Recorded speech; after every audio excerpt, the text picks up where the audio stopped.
Season progressed, and you kind of figured, all right, I might have 3 freshmen in the weekend rotation. Were you kind of thinking to yourself, well, what the hell did I get myself into? No, not too much. As it went along, they really matured as players and pitchers, and I've dealt with it before in high school. It's just on a bigger scale, but it's mainly just keeping them calm. Not letting the moment get too big for them. Someone gets like a really big hit in a big situation, go out there and calm them down, and tell them to focus on the next pitch. That's the most important one. How important was the fall for you to kind of develop a relationship with them, and kind of as you figured they're going to play a pretty big part of learning them, learning their pitches, and learning kind of what they like? Oh yeah, it was huge. Building the relationship with them. On the field, off the field, just finding out their personalities. What they like to do. What gets them up, what gets them down. Some players, some pitchers, I can go out there and kind of chew into them a little bit, and they'll take it fine. But others, I'll have to take a more relaxed approach to it, get them through. Because some of them, the different players have different mental makeups, so it's just finding out what works for each player. What's been most impressive about them the last 2 weeks, and what they've been able to do under such duress? I think the most impressive part is them being able to keep coming. They, some happens early in the game. They don't really pout about it. They come back. They work harder.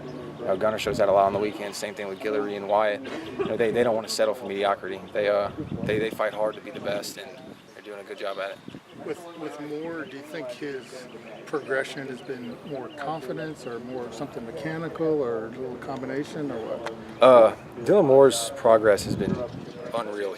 I think it's been mostly mental. He's been doing a real good job of staying in the moment. Coach Earl always tells us, you define the moment, don't let the moment define you. And he's doing a great job of it. He doesn't get caught up in the moment. He stays focused on what he needs to do, and he gets the job done. Did you have him pegged kind of going in as this guy's going to turn into our closer, or was there a point in the season when you said, okay, he's the guy for that role? No, actually, whenever it first started, I pictured Demo more as a middle relief guy. He started in high school and he won a lot of games in high school, so we knew his arm had the durability to go 4 or 5 innings plus.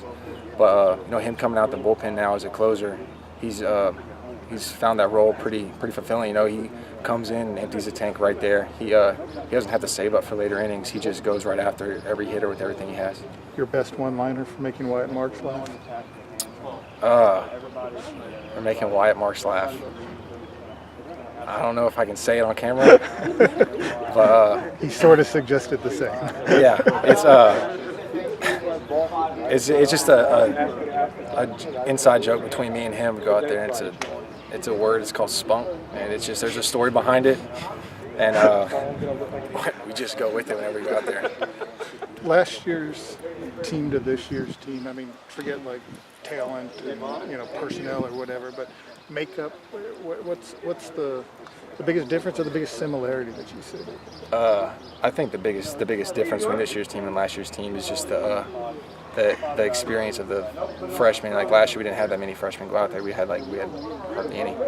So we were all weathered as players, and this year, we have a lot of freshman arms, and the biggest thing is them getting experience. That happened early in the season. They got down. We've been in these one-run games going into the 9th, and we lost a lot of them. And I think that's weathered them now to where once we're in that situation, they're not scared anymore. They know if our hitters are going to have their back eventually, and we know as hitters, our pitchers are going to have our back now since they've been in all those situations. When's the first time that you kind of knew Gunner was going to be a Friday night type guy? I think his first start against Alabama. The stage was set to be kind of big, and I feel like right there was where the pressure kind of would have got to him, or changed his approach on his pitching and everything. But he really stuck it out and stuck to what he knew, and he's been great for us. How does his mentality, personality-wise, kind of fit you, fit this team, and more importantly, kind of fit the role that he's playing right now? His mentality is just, he wants to be the best out there. He makes a borderline pitch that they hit well. Even though it was a good pitch, he's mad at himself. He said that pitch should have been better. He doesn't think, oh, I made a good pitch. Now I'm bad because the hitter got me. No, that pitch should have been better. So he puts everything on him, which is great for him, for himself mentally, and just gets him tougher and tougher.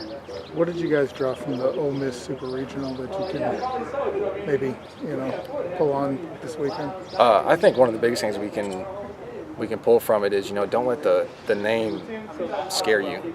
Yeah, it's LSU. Yeah, they're good, but I mean, we were in a sense we were flip flop from this year. Last year we were kind of the same team as LSU last year, and don't let the name fool you. We're gonna come out there. They're just like us. They're players, and everyone makes mistakes. Everyone's gonna get out. Everyone's gonna make good pitches. It's just who can be the most productive whenever you get in those big situations, getting the big hit, making the big pitch. It's all about that. How much? Coach and these pitchers have talked about slowing the game down and not letting the moment get to them too much, especially in front of that crowd. How much is that on you to kind of make sure that these pitchers don't get ahead of themselves? Yeah, I think throughout the game, I kind of can read their body language. I've been with them enough that I can read how they're feeling out there. If they're starting to get winded, or they're starting to try to overthrow pitches, make too good of pitches. I'll go out there and tell them, you don't have to be too fine. You just put it over the white and let your movement do whatever it does, and let the hitter swing. This game's set up for hitters to fail. The great hitters succeed 3 out of 10 times. And if you make a great pitch and they get a good hit, tip your cap to them. But I mean, you don't have to juice them all up. They're not Babe Ruth. No one's Babe Ruth. You have to just go out there and make your pitches. They're college hitters. We're college hitters. You're a college pitcher. Go out there, do your thing. Kind of back to Gunnar. How does his makeup make him kind of tailor-made for a weekend like this, a situation like this? He's set to handle it mentally. He can really, just block everything out. He does a really good job of focusing on me, focusing on the glove, making his pitch. He'll leave the whole crowd out of it. So it doesn't matter if there's 5 people in the stands or 15,000. It doesn't matter what or who's out there. He's just going to do him. Thanks, Lou. Appreciate it.